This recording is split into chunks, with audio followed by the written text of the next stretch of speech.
여러분 안녕하십니까? 뉴스데스크 제주입니다. 제주 4.3이 북한 김일성의 지시에 의해 촉발됐다고 주장하는 국민의힘 태영호 의원이 어제에 이어 오늘도 입장을 굽히지 않으면서 이 발언을 둘러싼 논란이 갈수록 커지고 있습니다.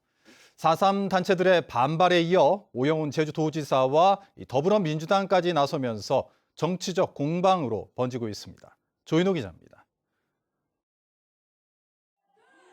문제가 된 발언은 제주에서 열린 국민의힘 전당대회 후보 합동연설회에서 나왔습니다. 4.3 사건의 장본인인 김일성 정권에 한때 몸담궜던 사람으로서 제주 4.3 사건에서 희생된 유가족 분들과 희생자 분들을 위해서 진심으로 무릎을 꿇고 용서를 빕니다. 이 같은 발언이 4.3을 왜곡했다는 논란이 일자 태영호 의원은 진심 어린 사과를 있는 그대로 받아달라는 입장문을 내놓았습니다. 북한에서 대학생 시절부터 4.3 사건을 유발한 장본인은 김일성이라고 배워왔고 지금도 그렇게 생각하고 있다는 것입니다. 이에 대해 오영훈 지사는 4.3을 정치적으로 악용한 철진한 색깔론이라며 사과하라고 요구했습니다.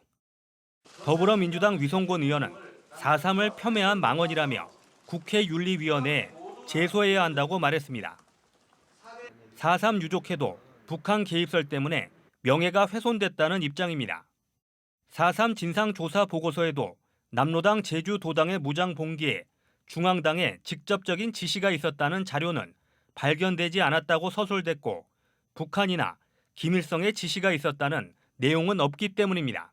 전혀 터무니없는 근거를 갖고 발언함으로 인해 가지고 우리 유족분들하고 영령님들 그 가슴에 한이 맺히는 또 발언을 한 거에 대해서 상당히 저희들은 용납할 수 없습니다. 하지만 태용호 의원은 부산 합동연설회에서도 김일성 책임론이 왜 색깔론이냐며 역사 인식에는 변함이 없다고 밝혀 논란은 좀처럼 가라앉지 않고 있습니다. MBC 뉴스 조인호입니다. 오영훈 도지사가 민선 8기 출범 이후 처음으로 행정실을 방문해 도민들과 만났습니다. 이 자리에서 오영훈 도지사는 제주 관광의 바가지 논란과 후쿠시마 원전의 오염수 방류 등 현안에 적극적으로 대응하겠다고 밝혔습니다. 자세한 내용을 김하은 기자가 보도합니다.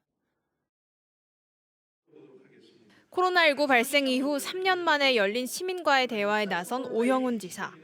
최근 해외로 나가는 하늘길이 열리며 제주 관광이 위축되고 있다는 우려에 대해 조만간 대책을 마련하겠다고 밝혔습니다. 하지만 언론을 통해 제기된 제주 관광 바가지 논란은 팩트가 없다며 불쾌한 감정을 드러냈습니다.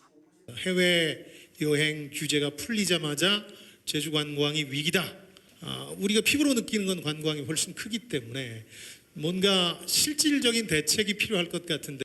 제주 관광에 대해서 문제를 지적하는 건 좋은데 과연 팩트에 의거한 지적인가? 맞춤형 관광이 될 수 있도록 합리적인 관광이 될 수 있도록 좀 더 정보 제공을 좀 더 명확히 하고 제주시 원도심을 살려야 한다는 지적에 대해서는 공감한다면서 보존과 개발 중 어느 쪽이 중요한지 고민 중이라고 밝혔습니다. 칠성로 그 아케이드 쪽이 공동화 현상이 되게 심각합니다. 문화예술의 거리에 맵을 만들어서 그쪽부터 시작해서 칠성로 아케이드까지 해서 큰 바운더리를 해서 같이 좀 구상을 했으면 좋겠다는 생각이 듭니다. 원도심을 살리기 위해서는 행정이 먼저 변화해야 됩니다. 지역에 있는 예술가들과 지역 주민들이 상생할 수 있는 방안, 또 칠성로를 중심으로 한 상가가 좀 더 활성화되기를. 일본 후쿠시마 원전 오염수 방류에 대해서는 수산업 분야의 피해를 최소화하기 위해 제주도 차원의 대책을 마련하겠다고 밝혔습니다. 특별법이 제정되기 전에 이미 우리는 선제적인 조치를 해야 된다라고 생각을 해서 현재 올해 이와 관련된 예산은 110억 원을 확보했습니다. 한편 오 지사는 기자간담회에서 제2공항 문제로 동서 갈등까지 생기고 있다며 해결 방안을 고민 중이라고 말했고 행정체제 개편은 행정시장 직선제가 아닌 기초자치단체 부활을 염두에 둔 것이라고 밝혔습니다. MBC 뉴스 김하은입니다. 소각장 폐쇄로 북부 광역환경관리센터의 노동자 50여 명이 이달 말 집단 해고를 앞두고 있습니다. 오늘 오영훈 도지사가 천막 농성장을 100일 만에 찾았는데요. 제주도가 노정협의체를 구성해 대책을 마련하기로 해 그 결과에 관심을 모으고 있습니다. 권혁태 기자입니다. 제주도청 앞 천막 농성장. 100일 동안 고용 유지를 요구하며 북부 광역환경관리센터 노동자들이 농성을 벌여온 곳을 오영훈 도지사가 찾았습니다. 출근할 때나 퇴근할 때나 이제 천막에서 또 앞에서 시위하시는 모습들을 보면서 무거운 마음을 가질 수밖에 없었던 사실입니다. 이미 50여 명의 노동자들에게는 지난달 말 해고 통지가 전해졌습니다. 이제 보름 뒤면 일자리를 잃게 되는 겁니다. 1월 말부로 저희가 다 해고 통지를 다 받은 상태입니다. 지금.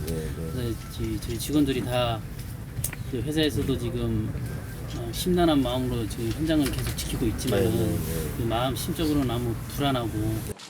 그동안 20여 차례 실무협의를 벌여온 제주도와 노동조합은 노정협의체 구성에 합의했습니다.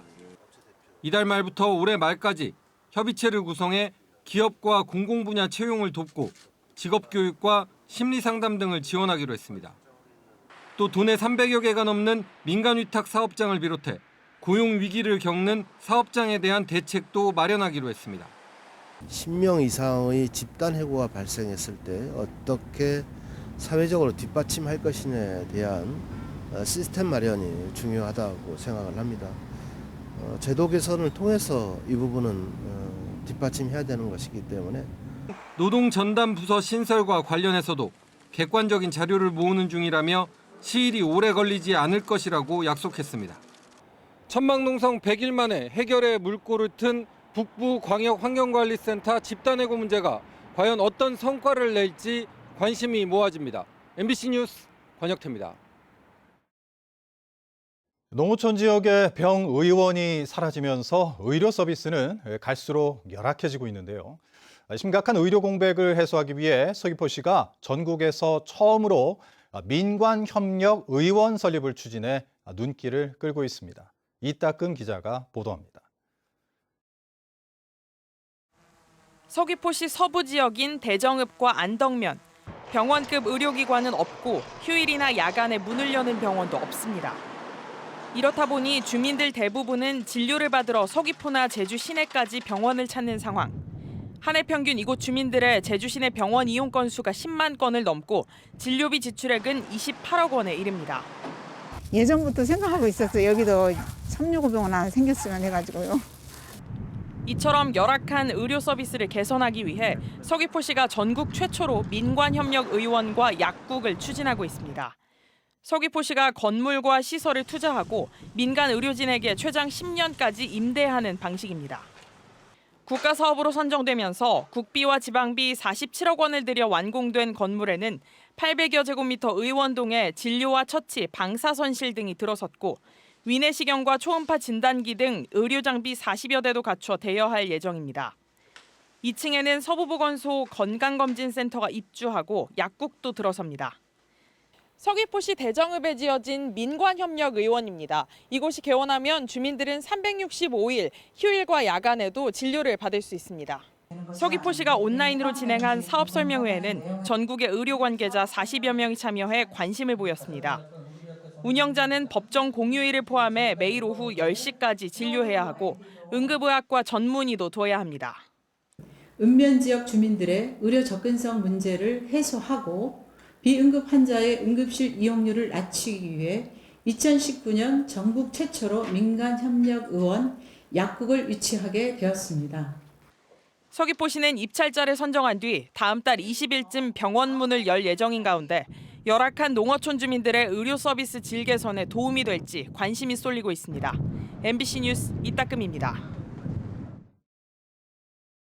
제주 지역 버스 준공영제 개선안이 마련됐습니다. 제주도는 제주시 2개, 서귀포시 1개의 도심 급행 노선을 신설하고 장거리 2개 노선 단축과 13개 노선의 통폐합, 12개 노선 폐지를 주요 내용으로 하는 개선안을 마련했습니다. 이번 개선안은 오는 17일 제주시와 서귀포시 동지역을 시작으로 6차례 도민 설명회를 거쳐 최종 시행안이 확정됩니다. 어제 오후 4시 반쯤 제주시 조천읍 함덕해수욕장에서 10대 남학생 한 명이 낙상 사고를 당했다는 신고가 접수돼 119에 의해 병원으로 옮겨졌습니다. 해당 학생은 인천의 한 고등학교에서 제주에 전지훈련을 온 것으로 전해졌는데 소방당국은 물놀이를 하던 중 바다에 뛰어들다가 넘어졌고 하반신에 통증과 감각이 없다는 진술을 확보해 정확한 사고 경위를 조사하고 있습니다. 제주 동부경찰서는 처음 본 여성에게 시비를 걸고 폭행한 혐의로 30대 여성을 구속했습니다. 이 여성은 지난 11일 밤 10시 20분쯤 제주시청 인근의 한 편의점 밖에 설치된 현금 인출기에서 돈을 뽑고 있던 50대 여성에게 다가가 시비를 걸고 폭력을 휘두른 혐의를 받고 있습니다. 뉴스데스크 제주 마칩니다. 고맙습니다.